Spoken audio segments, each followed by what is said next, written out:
من أنا من أنا من أنا لولاكم كيفما حبكم كيفما أهواكم من أنا من أنا من أنا لولاكم كيفما حبكم كيفما أهواكم.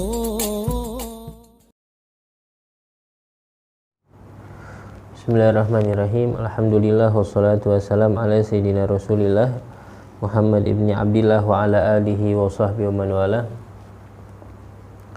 Di dalam kita itu salat, maka ada beberapa yang harus dilakukan, di antaranya adalah berwudu.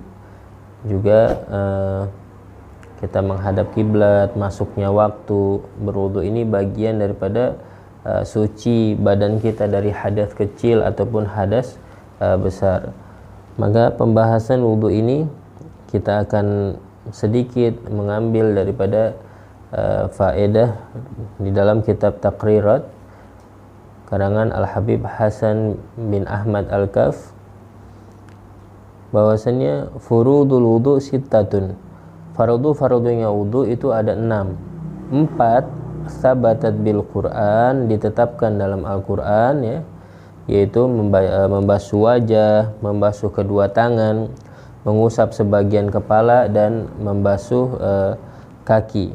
Ayatnya adalah A'udzubillahi minasyaitonirrajim, ya ayyuhalladzina amanu, wahai orang-orang yang beriman, idza qumtum ilas salati, apabila kalian ingin salat, faghsilu wujuhakum wa aydiyakum ilal marafiq, maka basuhlah wajah kalian, ya, dan tangan-tangan kalian ilal marafiq, sampai siku, wamsahu, dan usaplah biruusikum, kepala, ya, kepala kalian, wa arjulakum, dan kaki kalian ilal ka'bain, sampai mata kaki. Adapun, ya, 2 rukun wudu, yaitu niat dan tartib, itu ditetapkan dengan hadis atau sunnah. Sobat yang dimuliakan Allah Subhanahu wa taala, disebutkan dalam Safwatuz Zubat, furuduhun niyatu wagsil wajhaka wa ghuslukal yadaini ma' mirfaqika wa mashu ba'dhir ra'si thumma gsil wa'um rijlaika ma ka'baika wa tartibu thum. Jadi kalau di pondok kita hafalkan Zubat ini untuk memudahkan, sehingga kita bisa mengetahui dengan 2 bait ini rukun-rukunnya wudu. Maka penjelasannya, yang pertama, rukun wudu itu adalah niat. Niat ini adalah qasdus syai' muqtarinan bi fi'lih. Kita bermaksud melakukan sesuatu yang berbarengan dengan perbuatannya. Itu niat. Hukumnya wajib. Tempatnya niat itu dalam hati, ya. Adapun kapan niat itu? Niat itu dilakukan adalah berbarengan dengan awal ibadah, kecuali puasa ataupun zakat dan udhiyah atau, ya, kurban.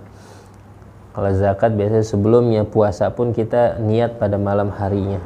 Akan tetapi sholat, kita wudu, maka niatnya itu berbarengan dengan awal ibadah. Sholat awal ibadahnya adalah takbiratul ihram. Maka tatkala kita takbir Allah, itu kita selipkan dalam hati niat. Kita sholat subuh misalnya, usolli fardhu subuh rak'ataini mustaqbilal qiblati adaan lillahi ta'ala, kita masukkan dalam hati kita sambil kita takbir Allahu akbar.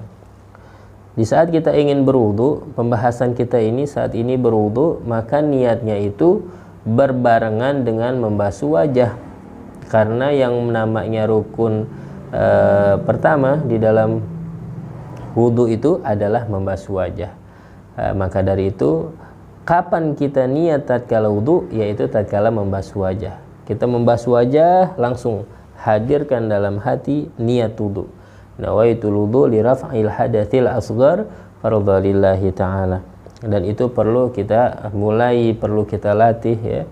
Adapun mengucapkan niat tersebut hukumnya sunnah. Jadi sebelum kita membasuh wajah, kita ucapkan niat. Nawaitul wudu li raf'il hadatsil asghar fardhu lillahi ta'ala, agar mudah kita selipkan, kita masukkan niat tersebut di dalam hati kita. Ya, waktunya tatkala berbarengan dengan awal ibadah, yang kedua tempatnya di dalam hati. Adapun diucapkan dengan lisan itu hukumnya sunnah.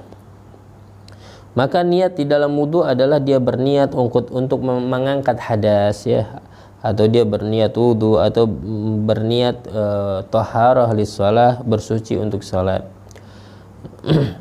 Waktunya niat di sini inda ghusli awal juzu' minal wajhi li'annal ibrah bil furud, yaitu tatkala membasuh awal bagian daripada wajah, karena sesungguhnya yang dianggap adalah fardunya, seperti itu.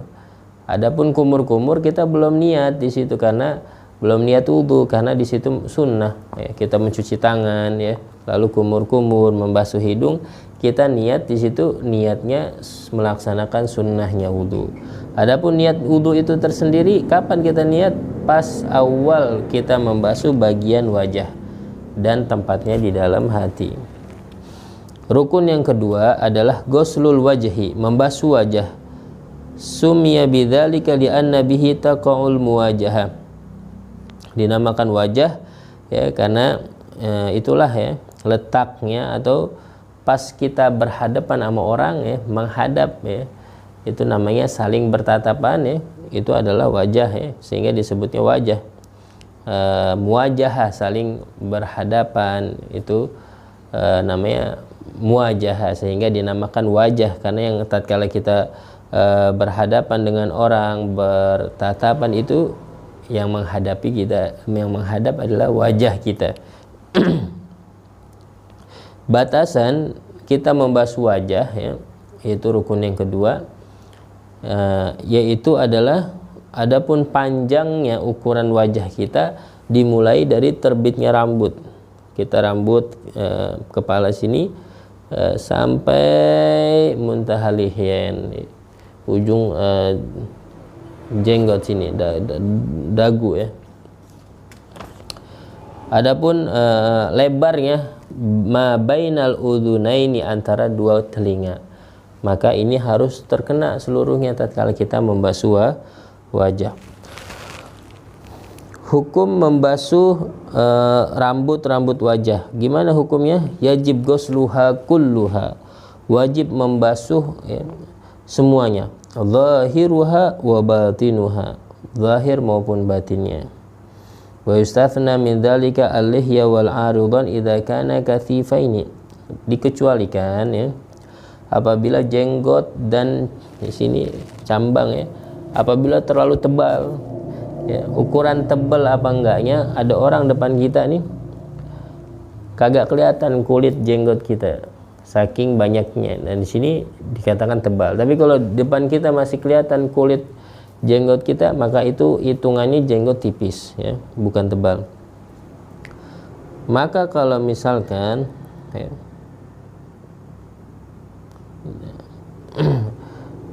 jenggot dan cabangnya ini tebal, ya, tidak wajib. Fayajib ghuslu dhahirihima duna batinihima, ya, kalau tebal tadi, ya, batinnya nggak wajib, tapi zahirnya tetap dibasuh, ya. Wa yusan takhliluhuma min asfal biyadihil yumna, dan disunahkan untuk menyela-nyela dari bawah dengan tangan kanan. Dia menyela-nyela dari bawah gini atau gini, itu disunahkan dengan tangan kanannya. Jadi membasuh rambut yang ada di wajah wajib, baik zahir maupun batinnya, kulitnya kita basuh itu wajib hukumnya. Dikecualikan tadi jenggot yang tebal ataupun cambang yang agak tebal. Ukuran dibilang itu tebal atau enggak, lihat orang di hadapan kita, di depan kita, kelihatan enggak kulit jenggot kita. Kalau misalkan kelihatan berarti itu tipis, tapi kalau enggak kelihatan itu tebal, ya. Kalau tebal maka zahirnya saja, ya, yang wajib dibasuh. Adapun menyela-nyela sampai ke dalam kulit itu hukumnya adalah sunnah dengan tangan kanannya.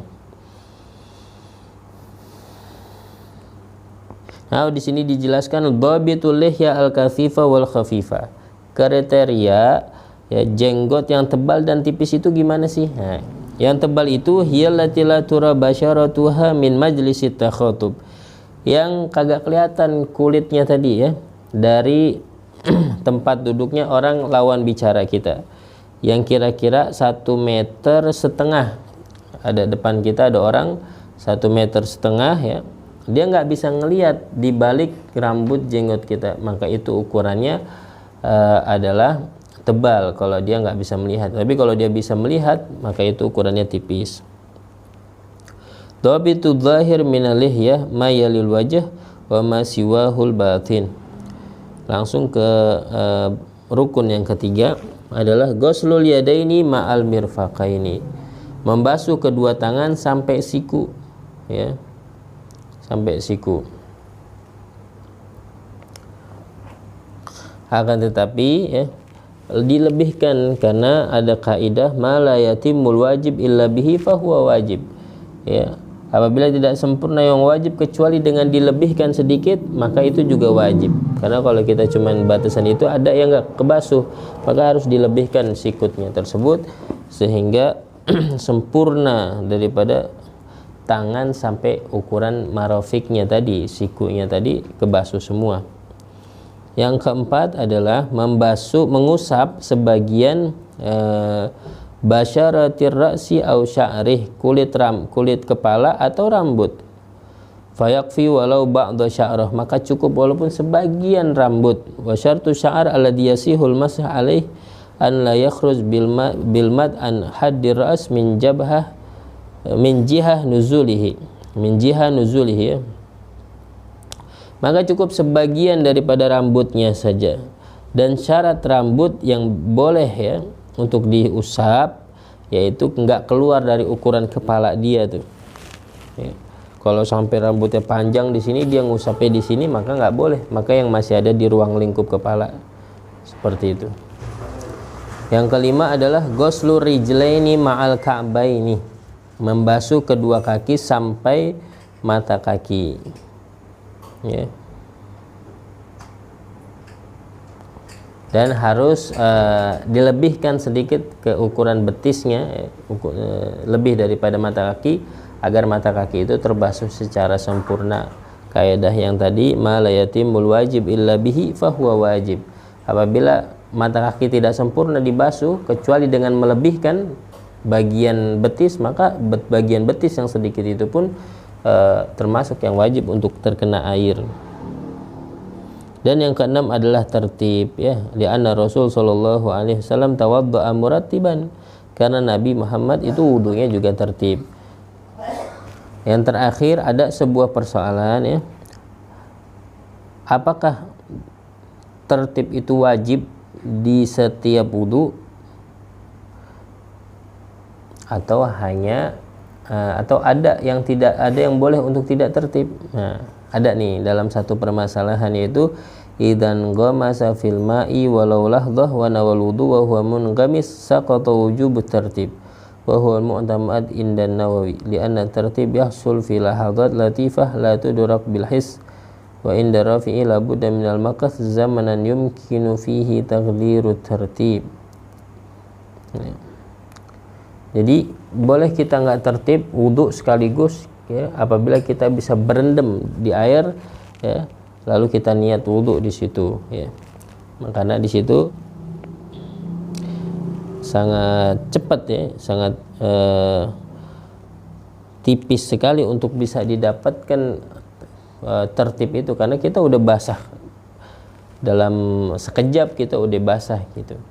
Jadi langsung niat wudu tatkala kita berendam itu tidak perlu tertib lagi, tidak perlu harus membasuh aja, enggak, karena udah seluruh badan kita udah basah dengan kita berendam itu. Jadi dengan wudu ini paling enggak yang wajib-wajib kita harus sempurnakan sehingga sholat kita pun mengarah kepada sholat yang sempurna yang bisa diterima oleh Allah Subhanahu wa taala. Wallahu a'lam.